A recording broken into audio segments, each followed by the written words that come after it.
Hi, I'm Carlin Borisenko. In early 2020, I was the knitting Democrat who accidentally went viral on the internet for going to a Trump rally and then left the party. I became the conservative darling, was on all the shows, traveled around the country, and then realized that conservatives were no better than Democrats. If there's one thing that I've learned, it's that both political tribes are two sides of the same coin. But it wasn't all bad. On my journey, I became obsessed with understanding the woke ideology and the culture war. I broke the story of the city of Seattle doing segregated training with its employees. How bad has this stuff become? The city of Seattle has now put out, I'm not kidding you, this is according to Dr. Carolyn Borisenko, who's an organizational psychologist. The city of Seattle asked its white employees to voluntarily spend a day off in a training about their internalized racial superiority. I broke the story that led to the first ever federal lawsuit against critical race theory in the schools. I broke the Coke Be Less White story, one of the biggest anti-woke stories of all time. It got over 30 million views. Coca-Cola's corporate headquarters even had to change their outgoing voicemail. Throughout the past few days, you may have seen inaccurate reporting on the content of our recently launched diversity, equity, and inclusion training program. I exposed the schools in Burlington, Vermont for grooming middle school children live on the internet. They called me an unwoke cult leader for that. And the Vermont Human Rights Commission slandered me publicly as being a hate channel. I even got called a hero in Breitbart for exposing that the Washington Post was writing a hit piece on Christopher Rufo. I have broken story after story after story about what's going on in the public schools, from Cambridge, Massachusetts, to autistic sex education, to the Department of Education in Michigan, literally training teachers all over the state how to groom children. I wrote a book called Actively Unwoke, the ultimate guide for fighting back against the woke insanity in your life. I host a podcast all about fighting back, and I'm downloading all of my knowledge to you on my Substack, carlin.substack.com. The world is a crazy place. We are literally surrounded by cults on all sides. On this show, we're going to do a deep dive into all aspects of the culture war, and I will show you the dark, dystopian underbellies on both sides. Here are the commitments I'll make to you. I will always tell you the truth. I will always bring you receipts. And if you stick with me, I promise you will see the world differently. Welcome to the cult. Please mount that like button for me and subscribe if you feel so inclined.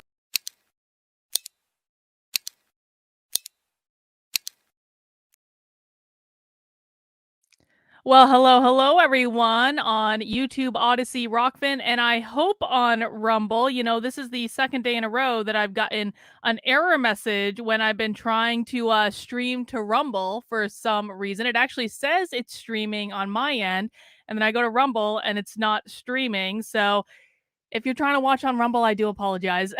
I'm doing my best. I don't know what's going on over there, guys, but we have a rapid fire episode of the cult today, and so I am sorry, I just can't take the time to fix it because we got a lot going on. We've got a couple things that we need to do, and guys, welcome to the cult. Please mount that like button on your way in the door. We have about 40 minutes to talk about a whole bunch of stuff, and then we're going into a very exciting part 2 that I'm going to tell you about in a second. So in the first half of the episode, in the next 40 minutes from now, between now and then, I want to talk about the aftermath of Trump destroyed CNN last night. Can we all agree on that? Trump came out as the king, the God Emperor himself. Campaign Trump is back. I loved every second of it. I ain't voting for Trump, but listen, Trump brings an entertainment value that is completely unmatched anywhere in politics. It is the clown show that never ends, and I am living for it. So we're going to talk about some of the debate aftermath of what happened last night. I also want to tell you about Randy Weingarten telling educators to erase their social media. And I need to do my screen share proper. There we go. So Randy Weingarten, the head of the Teachers Association, told educators yesterday to erase all your social media history. I wonder why that happened. How could that possibly have happened? And that Randy would tell teachers that they damn well better erase their social media, or else, something might happen. So we'll talk about that hopefully. And maybe can we just start by watching this gay fight that Nick Fuentes got in?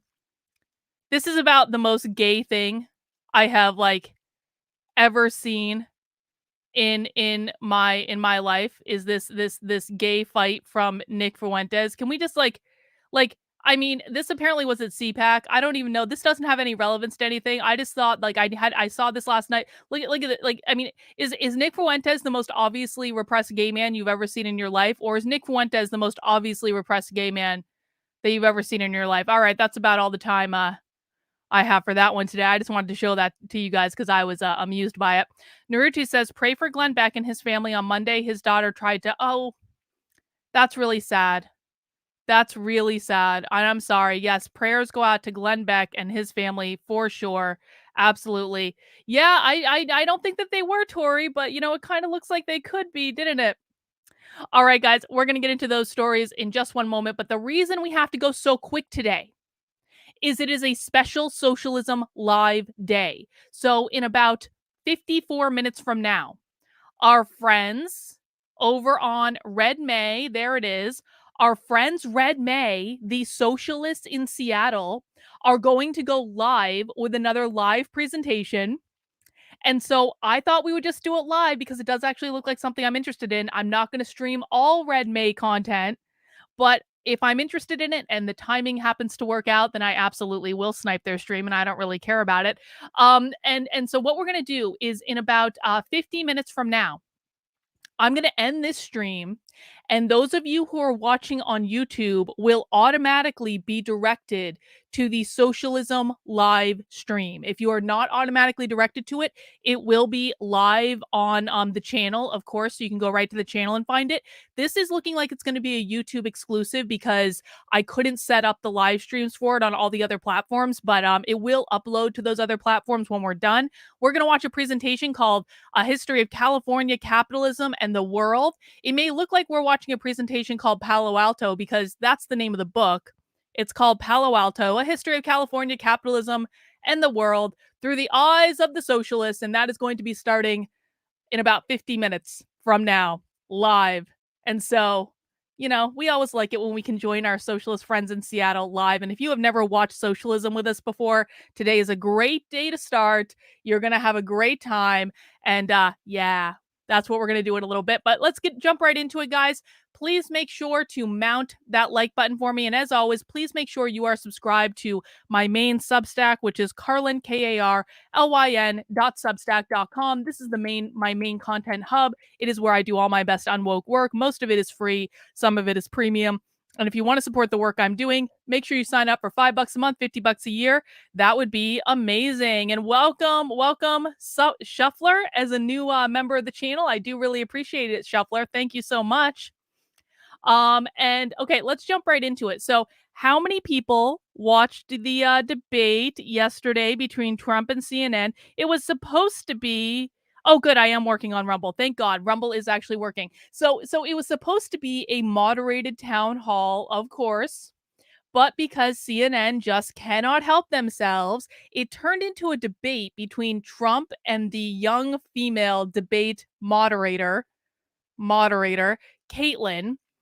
And it went so badly for CNN that they actually cut the debate short.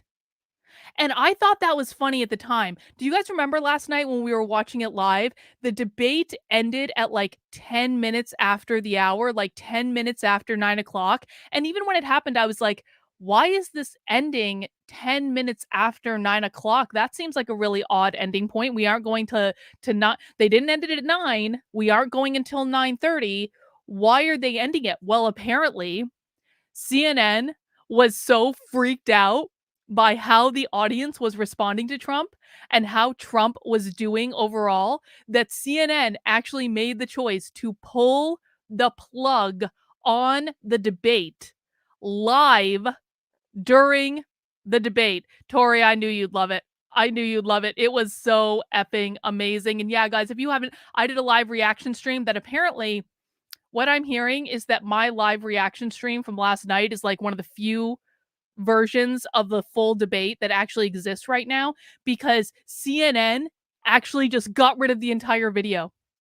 So unless you're watching like a live reaction on YouTube, they memory hold it. It was like it never happened, but I watched it live, so you guys all have that footage. You're welcome. And Gateway Pundit covered this. They said it was the mercy rule. CNN abruptly cuts Trump town hall short by about 20 minutes. Murphy's Pool says Nick Fuentes was upset he didn't get his reach around. Well, that might be Murphy's Pool. That very well might be. Absolutely. All right. So this is a story from the Gateway Pundit. CNN cut short the network's town hall with President Trump on Wednesday by 20 minutes after Trump, backed by a wildly supportive audience that was handpicked by CNN, took control of the forum from anchor Caitlin Collins right from the start and never let up. An intro, and this is just kind of like the live rendition of it all, but I just thought that that was so hilarious that Trump did so well in the debate that they were like, there's not like there's nothing we can do. They couldn't even like finish the whole thing out. I mean, it was a bloodbath. If this is the type of thing that we can expect to see from Trump during the campaign, this is going to be one heck of an entertaining year and a half, guys. You know, I was feeling really down about politics. I was like, all politicians suck, and they do.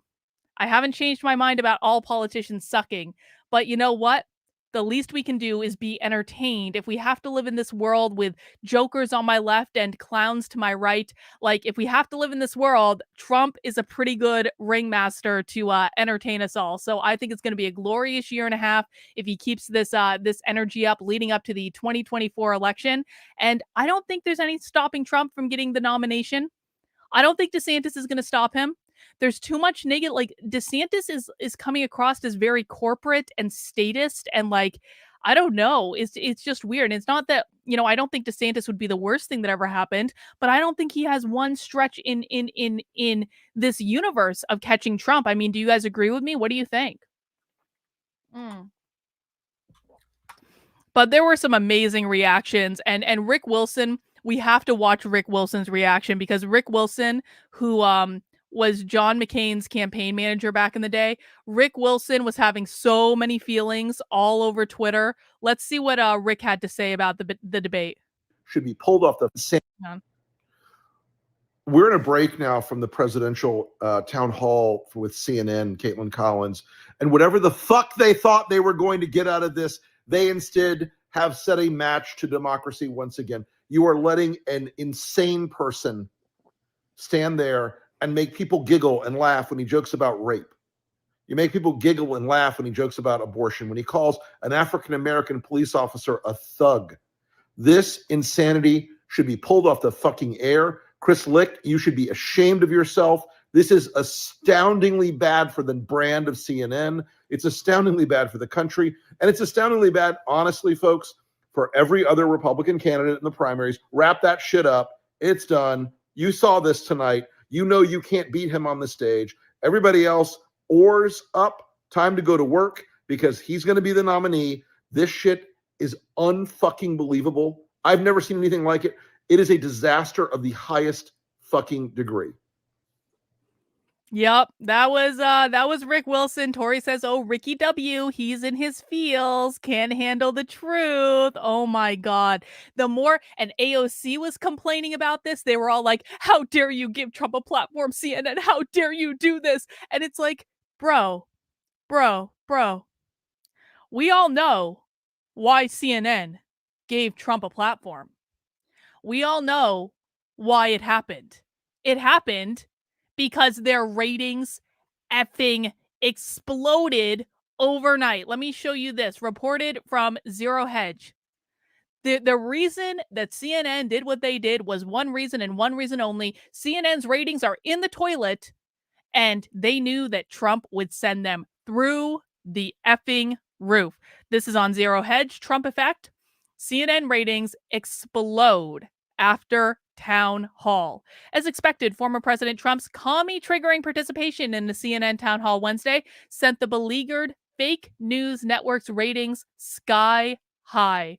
The evening did not disappoint, with Trump repeatedly steamrolling host Caitlin Collins at every turn, making fun of his accuser's dog or cat named Vagina, promising to settle the war in Ukraine in one day, and then a crestfallen panel of CNN hosts afterwards, with Jake Tapper nearly in tears, and a panel of voters torching the network in a post-event interview. Oh, I didn't get to see the panel of voters.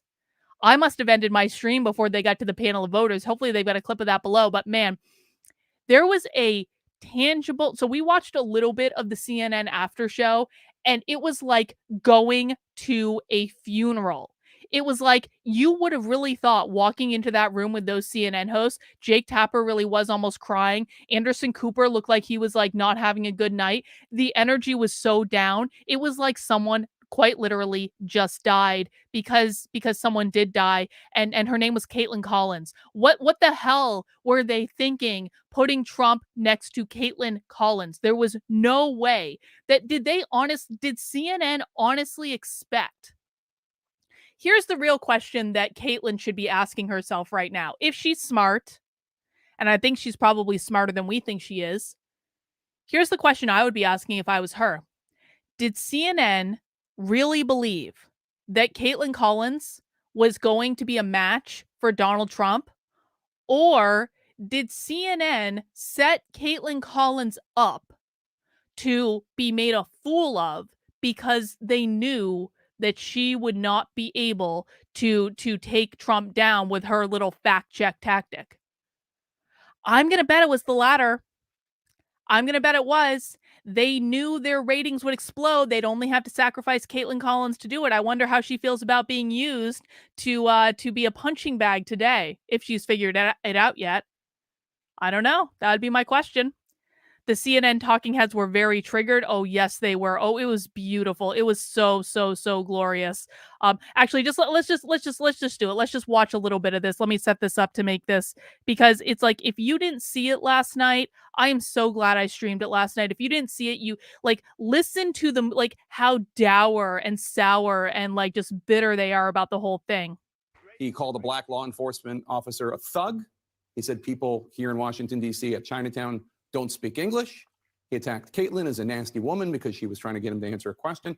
Perhaps most chillingly, the day after a 9-person jury of his peers in New York found him liable for sexual battery and defamation and ordered him to pay writer E. Jean Carroll $5 million, he made fun of her account of her sexual assault. And many in the audience laughed. And applauded. I mean, Jathy says, and now the left hates CNN. Isn't Trump? I mean, this is one of the most genius moves that Trump has ever pulled. Trump not only destroyed CNN in a debate, destroyed Caitlin Collins, but also made the left hate CNN just as much as all Trump supporters already hated CNN. It is beautiful. It is like the 1-2 punch that we didn't all know that we needed. Let me see. But down to the numbers. According to Mediate, citing Nielsen Fast national data, CNN scored 3.12 million viewers, of which a whopping 700,000 were from the coveted 25 to 54 age demographic. Fox came in second place for the night with 1.412 million viewers, followed by MSNBC, 1.372 million.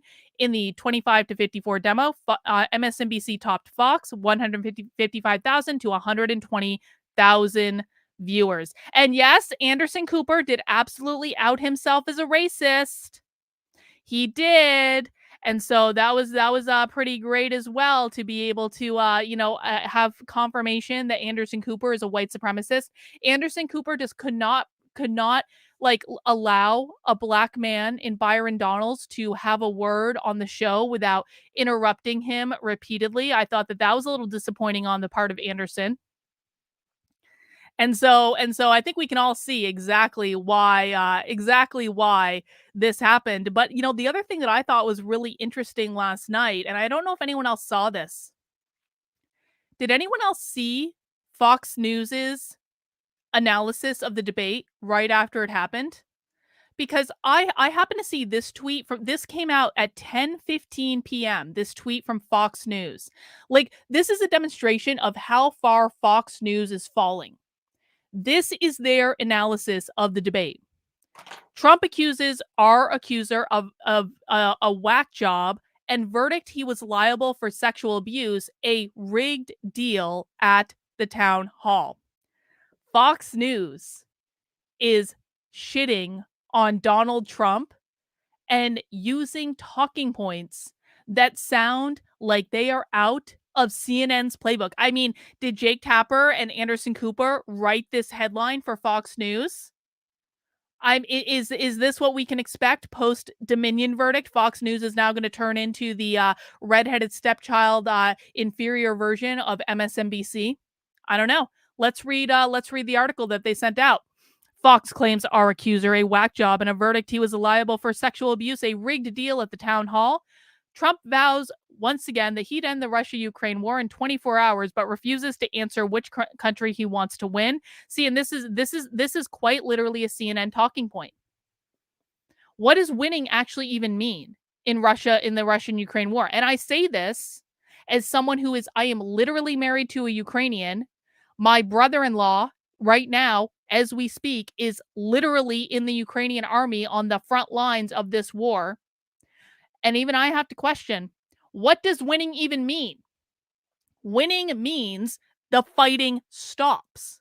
So do I think that Trump can negotiate a deal within 24 hours? No, I don't think Trump can negotiate a deal within 24 hours. But do I think Trump could, facilitate getting to a place where the conflict ends and we stop sending billions and billions and billions and billions and billions of dollars to Ukraine, which I don't think we should be doing, because even though my brother-in-law is quite literally on the front lines of this conflict, I don't think we should be involved. But my bigger point is that this sounds like a CNN talking point to me. Let's see how many other CNN talking points they put into this article. Former President Donald Trump argued that a verdict by a federal jury that he was liable for sexual abuse was a rigged deal during the contentious primetime town hall of Republican and independent voters on Wednesday evening in a crucial early voting presidential primary state. The town hall at St. Anselm's in New Hampshire was held one day after the jury in New York City found Trump liable for sexually abusing writer E. Jean Carroll in an upscale Manhattan department store nearly 3 decades ago, but not liable for the R that Carroll accused Trump of committing. You know why I don't believe that Trump did this? Trump is a germaphobe. Like, do I think that Trump's going to have sex in a department store? Do I think that Trump is even going to attempt anything sexual in a department store? Trump is also very old-fashioned. Like, in some ways, he really is. He's like a very old-fashioned, like kind of person in terms of his sensibilities. I don't think he would try. Like, it just doesn't make sense. Everything we know about Trump, like why her? He could have so many other women. Why a department store? That just doesn't make sense at all. So I don't believe any of this is true, just like on a very basic human logical level. But I don't know. Maybe I could be wrong, but I don't think this actually happened. Along with trashing the verdict, Trump claimed that Carroll was a whack job. The former president also reiterated he had never met this woman and claimed this is a fake, made-up story. The jury on Tuesday concluded within a couple of hours. So this is an article basically saying Trump is guilty. Trump is guilty. Don't you know Trump is guilty? Trump is guilty. Trump taking to social media after the verdict. Blah blah blah. This is all about this article.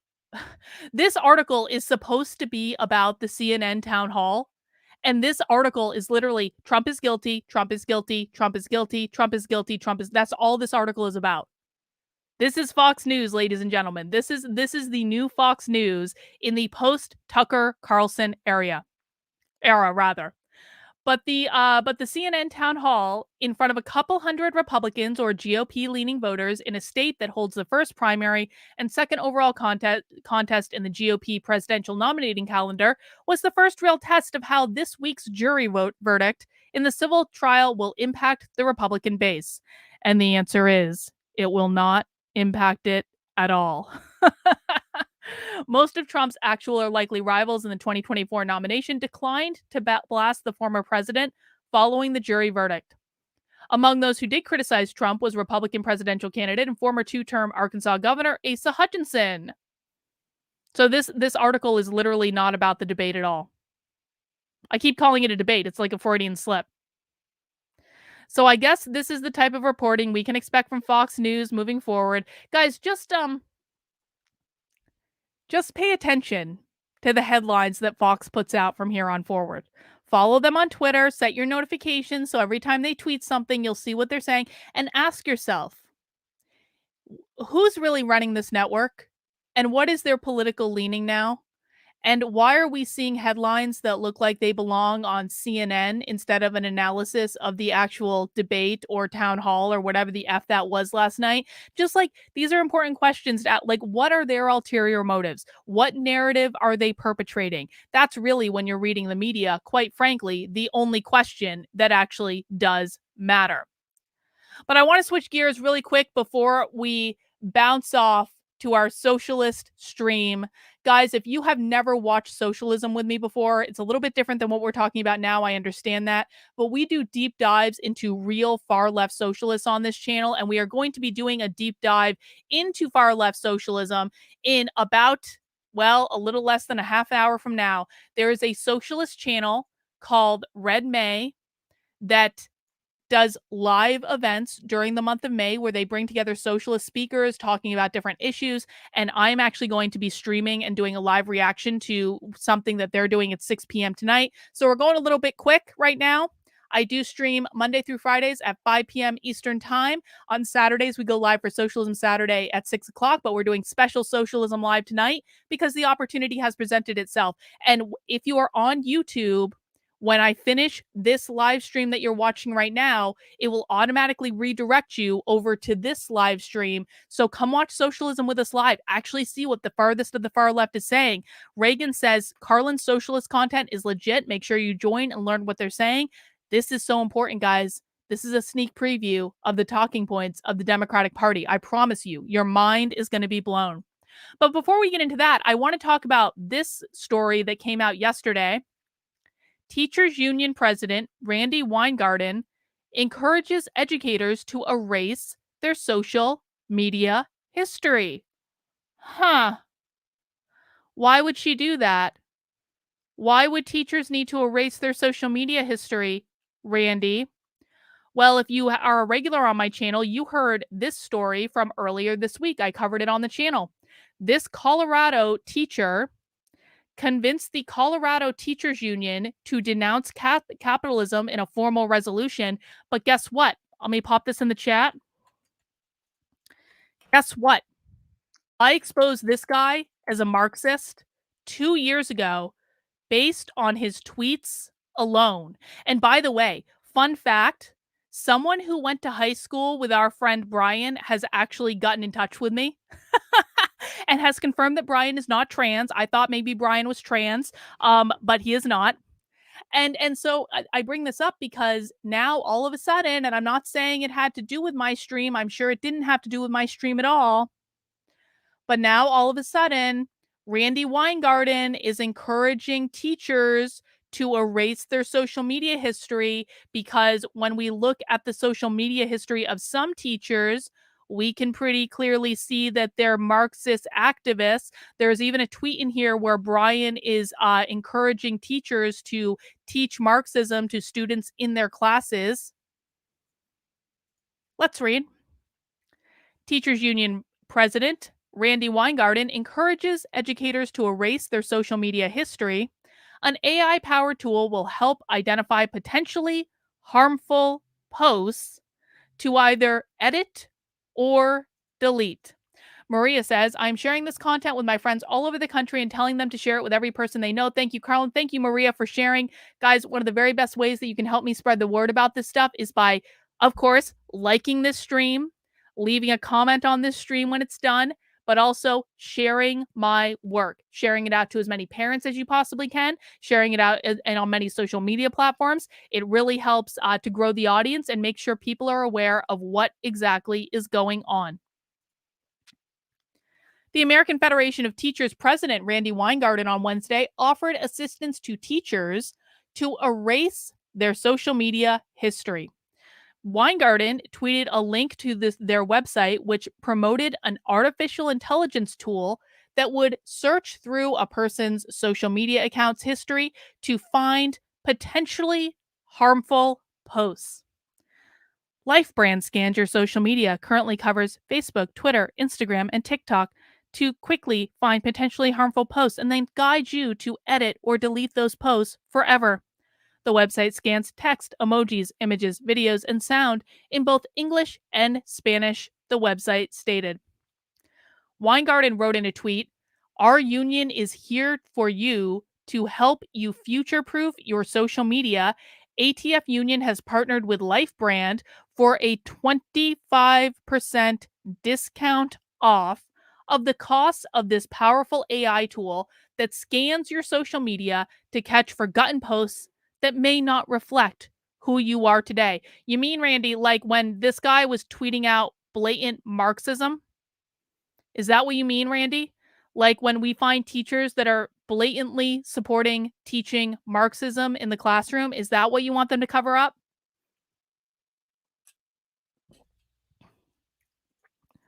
Well, they may be able to delete their tweets, Kino, but do you know what they cannot delete? Is their emails. Guys, if you ever want to see what the teachers in your school district really think, FOIA the hell out of their emails. The emails reveal everything.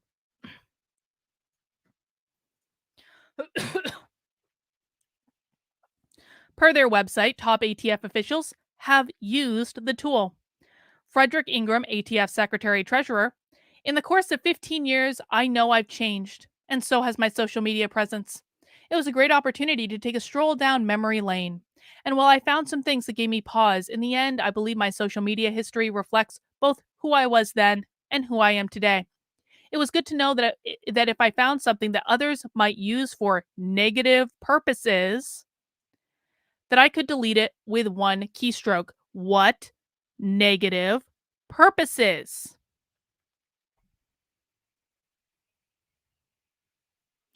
Songs that are catchy says, "I notice more come on here when it has to do with stupid Trump, but my school videos are better. My school videos are the best school videos, the schools exposed videos on all of YouTube. Change my mind. Tell me one person who is doing more practical stuff on YouTube to expose the schools than I am, and I will bow down and kiss their feet and donate to whatever donation page they have. So make sure if you came here for Trump, make sure you stay for the other content as well, because the other content is actually much better and much more important." Julie says, "Dr. K, I sent you an email about my son's schooling. I did get that email, Julie. I haven't had the chance to read it yet, but I do appreciate it. And thank you for the super chat." Having been on social media over a decade, posting over 1,000 times, I felt relieved to have my historical posts checked for what could be a misunderstanding or typo link in texting. Jeff, of the president of the California Federation of Teachers, says. Reagan says Carlin has the best schools exposed content, hands down. Gator says it's way more important. Star says, "But I'm on it every day." Exactly, exactly. Nobody is exposing them like I am. It's the truth. Sad but true. Hey man, I wish people were doing more than me. I really do. I would be effing thrilled if there were people out there doing more to expose what's actually going on in the schools than I am. It would make my effing day. I would want to talk to them. I would want to buy them a beer. I'm not even joking. I'm not bragging here. I'm just saying that it is the honest to God's truth. Social media posts have caused some school controversy and have landed some teachers in hot water. For instance, a teacher in Washington state complained that many schools' guidelines and laws haven't helped them keep students' information a secret from Christian fascio parents. Oh, and now we get to the heart of the issue, which they're not even trying to hide.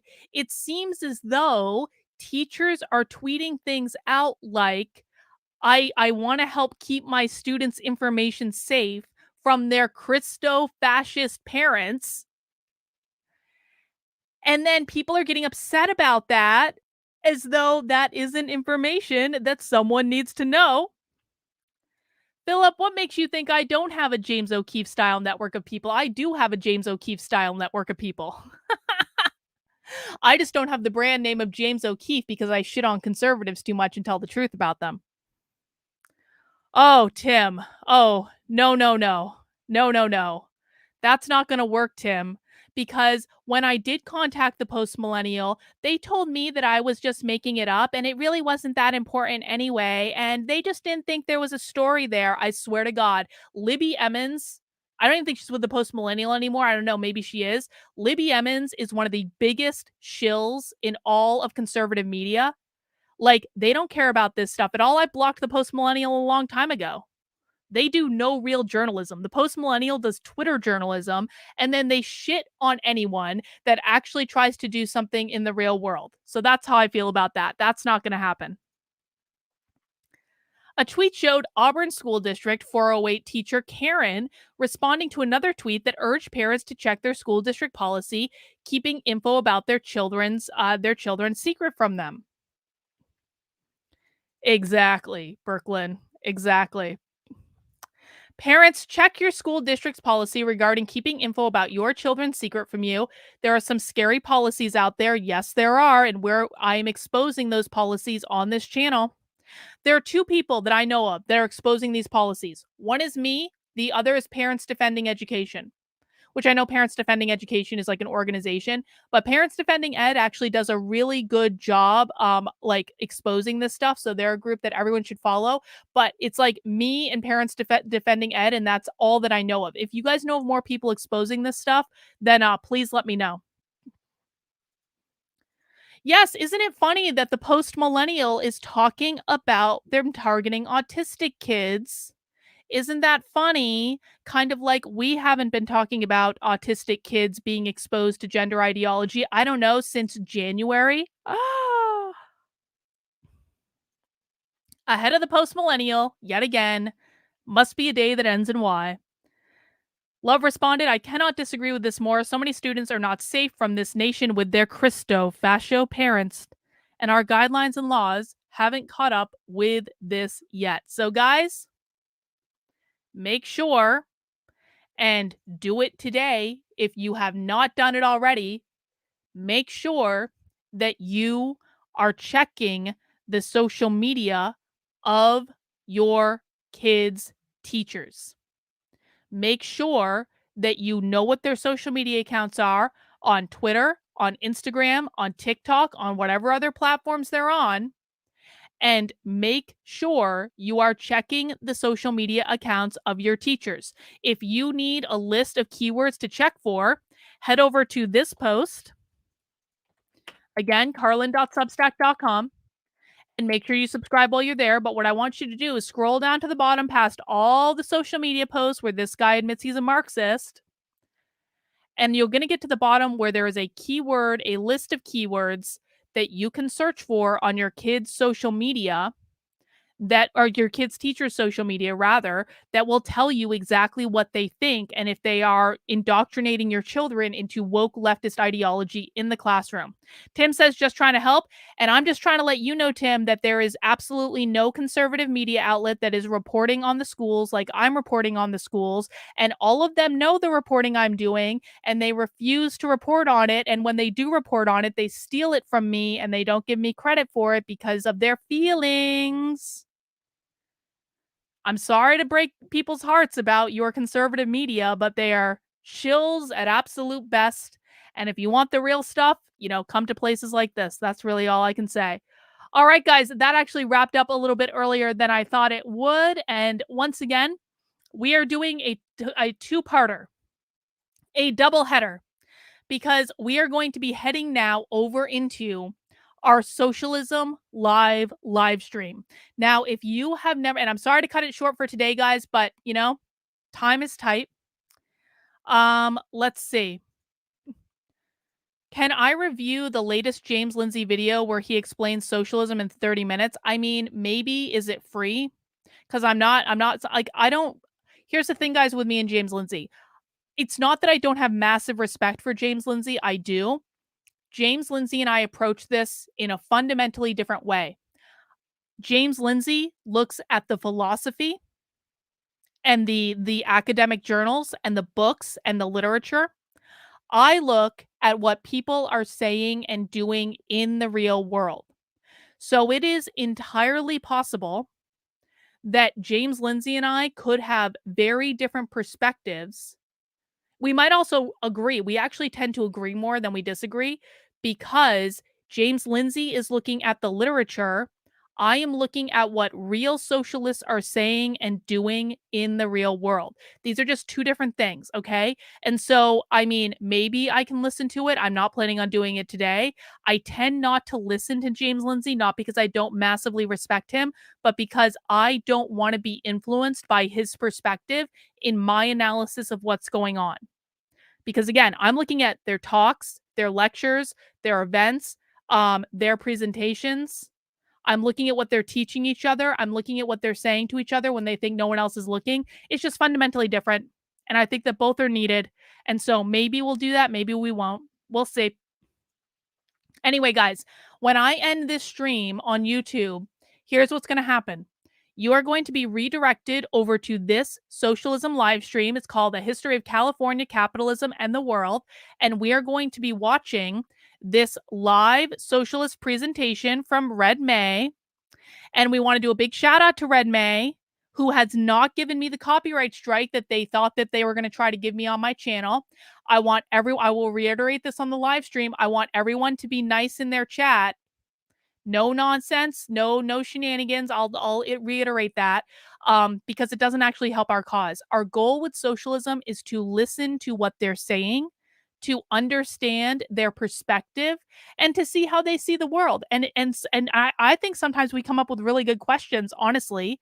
And so that's what we're going to be doing today. We're going to be watching this presentation called Palo Alto, and it is about this book, which is by this guy named Malcolm Harris. And it's a history of Silicon Valley from railroads to microchips is an extraordinary story of disruption and destruction told for the first time in this comprehensive jaw-dropping narrative. And basically, I think this is about just the development and capitalism in Palo Alto, which I think could be really interesting. I don't know. We'll see. So, guys, that is what we're going to be doing. If you have not yet, again, subscribed to my Substack, carlin.substack.com. That is a great thing to do today. And also, while you're over on Substack, please make sure you subscribe to The Cult. This is where I will be sending out show notifications prior to the show so you can see what I'm covering, that sort of thing. All this stuff is in the description below. Guys, I'm going to end this stream here.